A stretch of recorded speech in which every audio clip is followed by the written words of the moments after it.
দর্শক স্বাগত জানাচ্ছি। বাংলাদেশের রাজনৈতিক ইতিহাসে ২০২৪ সালের ৩ আগস্ট ছিল এক অবিস্মরণীয় দিন। কেন্দ্রীয় শহীদ মিনারে লাখো মানুষের উপস্থিতিতে ঘোষিত হয়েছিল সরকার পতন ও ফ্যাসিবাদ বিলোপের এক দফা। আজ সেই অভ্যুত্থানের বর্ষপূর্তির প্রাক্কালে দেশের রাজনৈতিক অঙ্গনে চলছে ব্যাপক আলোড়ন।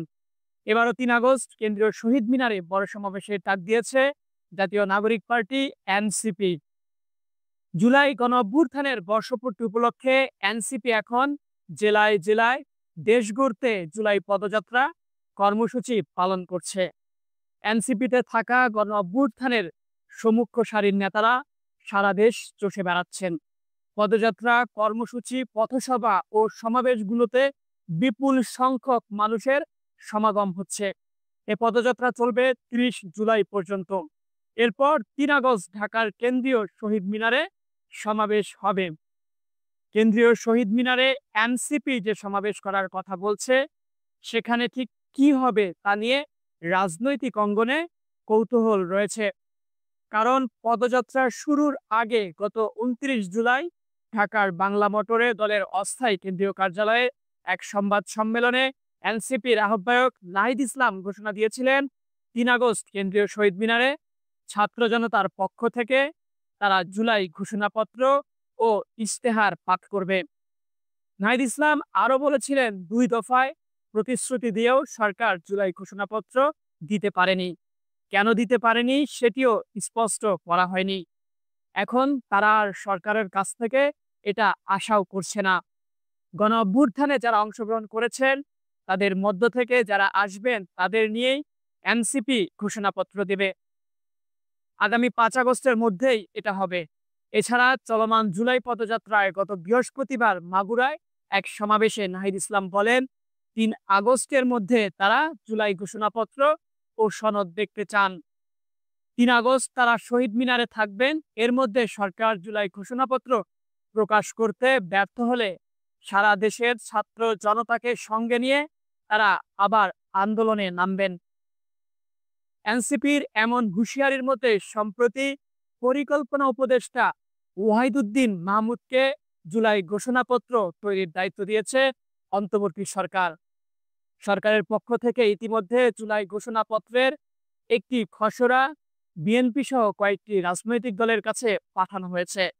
দলগুলোর সঙ্গে মিলে ৫ আগস্টের আগেই সরকার এটি চূড়ান্ত করতে চায়।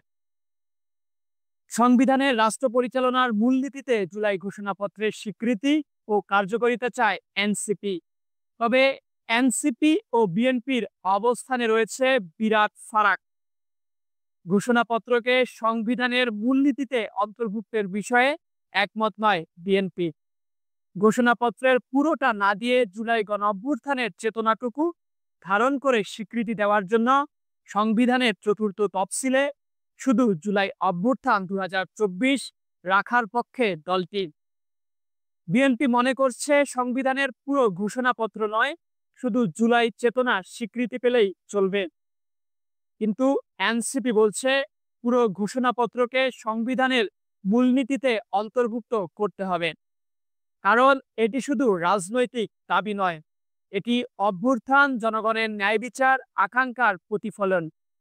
এনসিপি নেতারা বলছেন শেখ হাসিনার শাসন ছিল এক দলীয় ভোটবিহীন ফ্যাসিবাদ।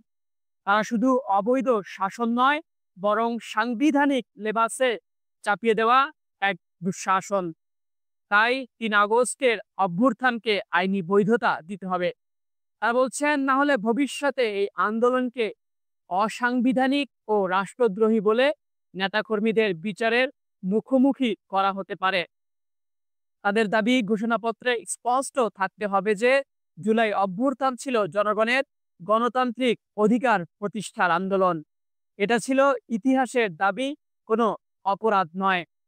এনসিপির সিনিয়র যুগ্ম আহ্বায়ক আরিফুল ইসলাম আদিব বলেন, আমরা চাই সরকার ঘোষণাপত্র জারি করুক, কিন্তু ৩ আগস্টের মধ্যে যদি তা না হয় তাহলে আমরা নিজেই জনগণকে নিয়ে ঘোষণাপত্র দেব।